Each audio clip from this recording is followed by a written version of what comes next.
Welcome to the Health Biz Podcast. I'm your host, David Williams, and this week I'm the guest also. What's going on, you wonder? Well, it's Thanksgiving week, and I wasn't going to do an interview, and I wasn't going to put out a podcast this week, but then it occurred to me, hey, it's Black Friday coming up and then Cyber Monday, and what if my listeners need to figure out what they should buy for the holidays? So I decided to devote this podcast to a side-by-side review of the Amazon Halo Band with the Apple Watch.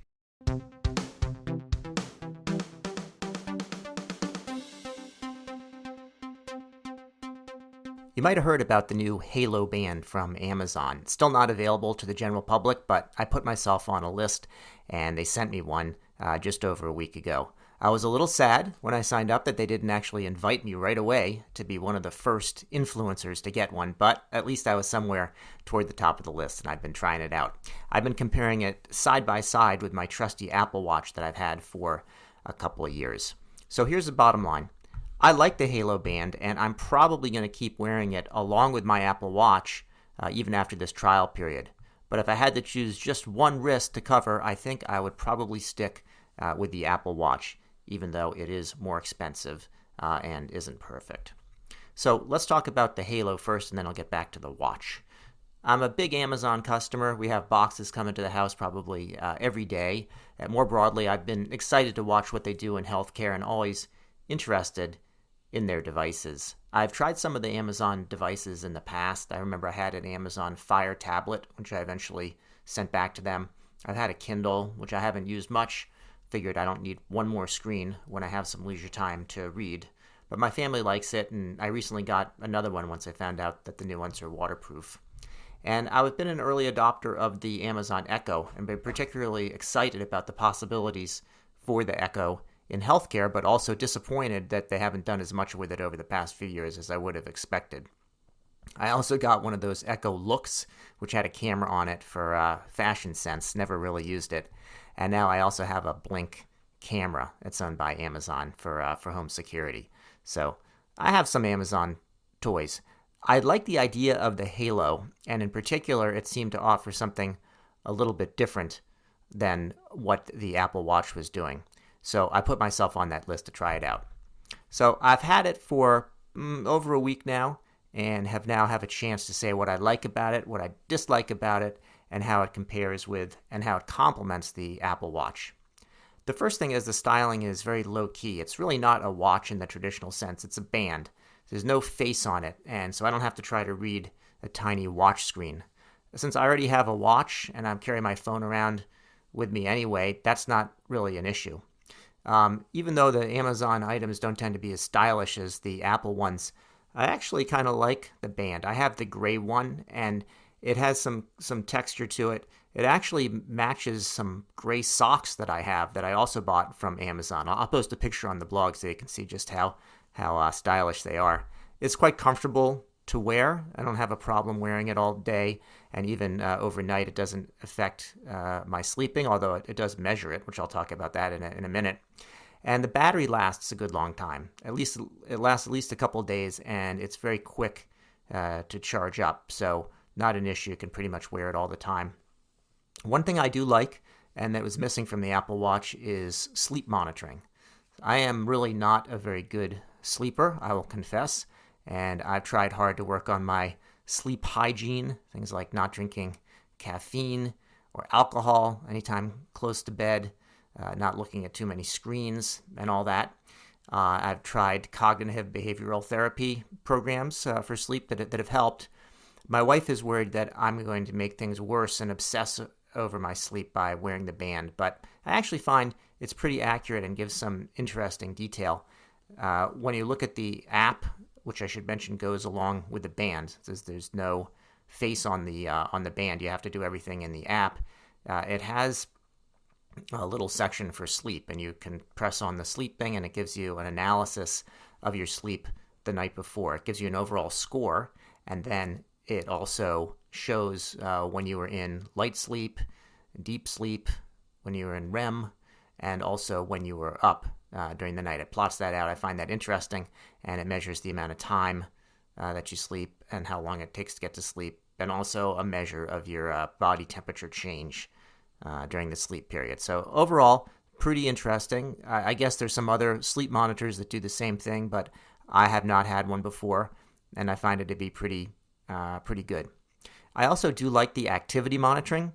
One thing that it does that the Apple Watch doesn't do, at least to my knowledge, is it measures the level of intensity of exercise and not just calorie burn. Sometimes on the watch, which is really just measuring the calories burned, it may give me too much credit for what I do, and I don't push myself hard into the intense exercise zone like I've been doing with the Amazon Halo Band. I also like it that it's passive, so I don't have to select a workout like I do with the watch and then start and end it. When I look back, it shows when I was running or when I was walking, and it seems to be pretty accurate about picking that out so far. They have this concept of labs, which is something that you're supposed to do as a challenge or something to make an improvement. I'll have to learn about this more. From what I've seen so far, it's pretty silly, even a little stupid. One lab I signed up for was about getting more sleep, and all it does is before bedtime, it sends me an alert on my iPhone that reminds me to get 7 hours of sleep. Well, no kidding. I'd love to do that. It's also not too expensive. I think I paid about $65 for it in this initial period, and it includes subscription service that ordinarily is $3.99 a month. So after the 6-month period, then it starts to be $3.99 a month, and I think it's about $100 when you buy it at the regular price. I also find that it's just easy to look through the results on the app and to see what's going on in the areas of sleep and activity and so on. Now, there are some downsides and some things that I don't like. People have talked about how it's a little bit creepy. This is something that has a microphone on it, as does the Apple Watch actually, but it explicitly listens for your tone. So it's kind of interesting. It can look at your tone of voice, and it picks a few highlights during the day or lowlights, and it tells you if you were being happy and optimistic or whether you were being dismissive or negative. And I don't really like that. I think it's kind of an interesting gimmick. It is actually related to the type of thing that they do with call centers when you call and they say that your call may be recorded or monitored for training, etc. The monitoring they're talking about is not actually recording. They are checking on the tone of voice. So that's what they're doing here. So might as well see what it looks like for yourself. But I found, first of all, it's hard to track because it'll tell you a certain time that you sounded dismissive or whatever. But unless you keep a diary, you can't tell exactly what you were saying. You need to go back and look at your calendar. And even then, it's hard to know. It also picks out just a few times a day to do that. So it's unclear if you're getting a really complete picture or not.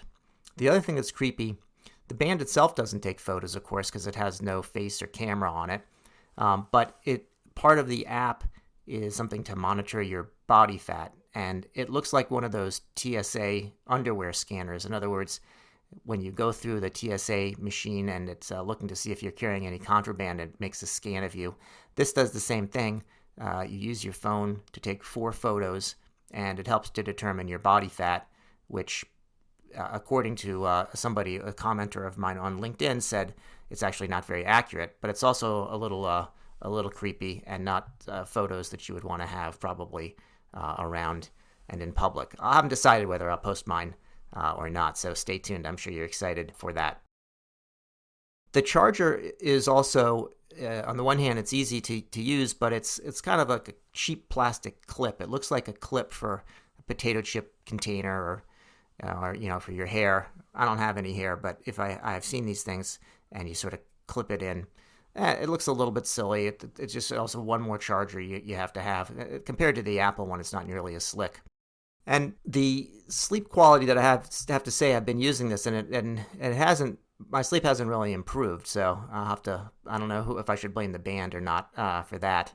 And certainly, it is a negative that you have to pay for a subscription, about $4 a month after the trial period. I haven't decided yet whether I'm going to keep that service. If you don't keep it, you can still use the band, but you lose some of the things like the tone analysis and the detailed sleep analysis. I would probably keep it for the sleep analysis, if anything.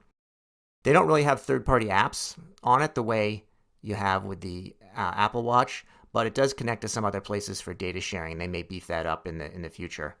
One issue that I've seen with the devices for Amazon is that they don't always continue to support them. Having said that, when they got rid of the Echo Look, they took it back. I think they gave me my money back. And then one final thing, if any of the app developers are listening, is in the upper right of the app, it shows you the percent of battery remaining. Now, I can't really see it. It's too small. And so I ended up taking a screenshot and then blowing it up so that I can read what my battery percentage is, which seems a little bit unnecessary. And I'm assuming that they tested this on people younger than me and with better visual acuity or don't wear glasses. So Amazon, please fix that on the app.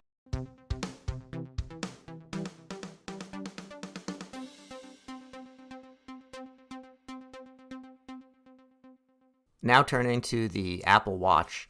Now, I've had the Apple Watch Model 4 for the last 2 years or so, and people were surprised when I got it, as I've always been a big tech guy, and I don't really mind having a few fancy things and paying up for something if it's worth the price, but I don't wear a lot of jewelry other than my wedding band, and usually with watches, I've just worn a simple and cheap Casio, like a $10 one with a black plastic or resin on it. I once had a Seiko watch, and that was okay too, but I'd pretty much worn the cheap black plastic Casio before then because it did what I wanted. Now, that did change a couple years ago. I had all sorts of Apple stuff. So I have the iMac, MacBook Pro, an iPad, and an iPhone. So I figured, why do I need one more small Apple screen without a camera, especially since I don't wear glasses, but I'm over 50, so it's sometimes hard to make out what's going on that small screen. But that did change because when I was 50, about 3 years ago, I actually got hit by a car while crossing the street in the crosswalk, mind you. And after that, and I recovered, but I'd gained some weight and I wasn't as active. And as I got a bit into middle age, I found that just eating somewhat healthily and being reasonably active was no longer enough to maintain my weight or strength. So I thought the watch would be helpful, and it has been. There's a bunch of things that it's been helpful with. Particularly, I use it for tracking exercise. If you're familiar with the watch, it actually has 3 rings on it. One is measuring the number of minutes of exercise in a day. The second is how long you've been standing, how many hours you've been standing. And then the third is the number of calories that you've burned in active workouts. Now, it seems sort of a silly thing, or stupid even, to focus on closing the rings, but I actually find it useful and motivating. So in a given day, if I haven't been that active, toward the end of the day, I'll make sure to close my rings. There's a couple ways it's helpful. One is that I do have a tendency to sit at my desk, especially in the COVID days, but even before, and just work on something. And at 10 minutes to the hour, the watch will buzz and remind me to actually stand up at least once during the hour. So that's useful. And just tracking the amount of exercise that I'm getting, the number of calories, is good. As I mentioned before, one of the limitations is it's not necessarily tracking the intensity of exercise. So I might be doing things at a moderate pace and never do anything intense. But with the band from Amazon Halo, I actually do that now. I also like to be able to connect up with the Apple Health app. It's very good for activity tracking. I've used their a weight loss app that was helpful in planning out my calories. That I did that for a while, and I lost about 20 pounds, which I've managed to keep off for the past couple of years. And one of the things that I liked with the calorie tracker is that it built in how much I was working out, how much I was burning in terms of calories in a given day, to give me a different allotment for calories that I could eat. The band I have is the Nike band. It's very comfortable. I find it's used for swimming. It doesn't give me a rash or anything. I like the heart rate monitoring. And I also like it that I can, even if I can't necessarily read the screen that well, I can actually use it for texting, especially replying to texts. I was using before just the stock answers. It tells you something, say, not now or thanks or whatever. But you can actually text by using the microphone, and it's quite accurate. So I've liked that. And I end up wearing it every day and pretty much every waking hour because I like to track everything that's going on and I want to get credit for it. My wife has a very different personality, and she doesn't wear it consistently. Although when I mentioned that to her, she said it's just because it gives her a rash. I don't know. I do find I can even wear it in quiet places. You can set it in theater mode. You can turn off the sounds, etc. And so that works out okay. So what's wrong with the watch? Well, I still can't really see the screen. It is a small screen, and it can be kind of frustrating. Battery life is an issue. So it lasts, I would say, about 18 hours or so. It hasn't really declined over the past couple of years, so that's good. But because it doesn't last that long, I can't use it for sleep tracking, for example, which is one reason I use the Halo band. And it also doesn't automatically track what I'm doing. So if I'm doing a certain workout, I have to select it. Sometimes I notice it would prompt me. It thinks I'm doing an outdoor walk. It's done that once or twice when I've been on the elliptical. But generally speaking, I have to put in the activity I'm doing. Whereas on the Halo band, it figures it out on its own. There are a bunch of apps on the watch, but they're really nothing exciting, pretty much beyond what you can do on the phone. A lot of the iPhone apps actually transfer over to the watch for the more limited functionality with things like notifications.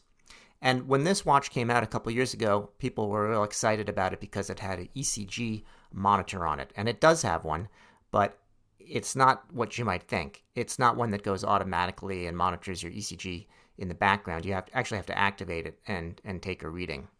It also has fall detection, just like some of those devices that you'd have for an elderly person. But I think that the type of people that would need fall detection are not likely to wear an Apple Watch and keep it charged up and so on.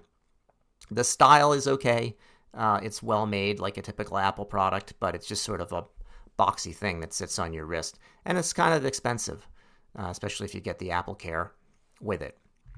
So overall, I actually like both the Apple Watch and the Halo band, and I see them as complementary, not competitive. So if you were waiting all this time to figure out which one you should buy for Christmas, it more or less depends on your budget and how obsessed you are with tracking all of your activities, and if you feel you need to have a balance between something on one wrist and something on the other one. I still need to do some things. I want to correlate the activity tracking and see how well what I do on the in exercise shows up on the band versus the watch. The labs that they have are kind of limited for Amazon. Hopefully those are going to improve. I will say, based on my experience with the Echo, I'm not sure if that's going to happen or not. I prefer the Apple for that. I do like it that Halo is something that's different, at least for me, from the Apple Watch. Maybe it's similar to what you've got with Fitbit and so on, but I think that the tone monitoring and the fat tracking are something that's different. I think it does make a nice stocking stuffer. And even though one of my earlier guests, Daniel Kivitinos from Dr. Chrono, who's a big Apple fan, said to solve the battery problem by getting 2 Apple Watches, I do think it's a better move to get 1 watch and 1 Halo band. Anyway, I hope this has been helpful in helping you at least understand what is the difference between the Apple Watch and this Amazon Halo. I do recommend both of them, and I would say they're not a perfect substitute for one another, so get both if you can. And otherwise, buy it based on your budget or whatever is missing from your life. Happy Thanksgiving, happy holidays, Merry Christmas, etc. You've been listening to the Health Biz Podcast with me, David Williams, president of Health Business Group. I conduct in-depth interviews with leaders in healthcare business and policy. If you like what you hear, go ahead and subscribe on your favorite service. While you're at it, go ahead and subscribe on your second and third favorite services as well. There's more good stuff to come, and you won't want to miss an episode. If your organization is seeking strategy consulting services in healthcare, check out our website, healthbusinessgroup.com.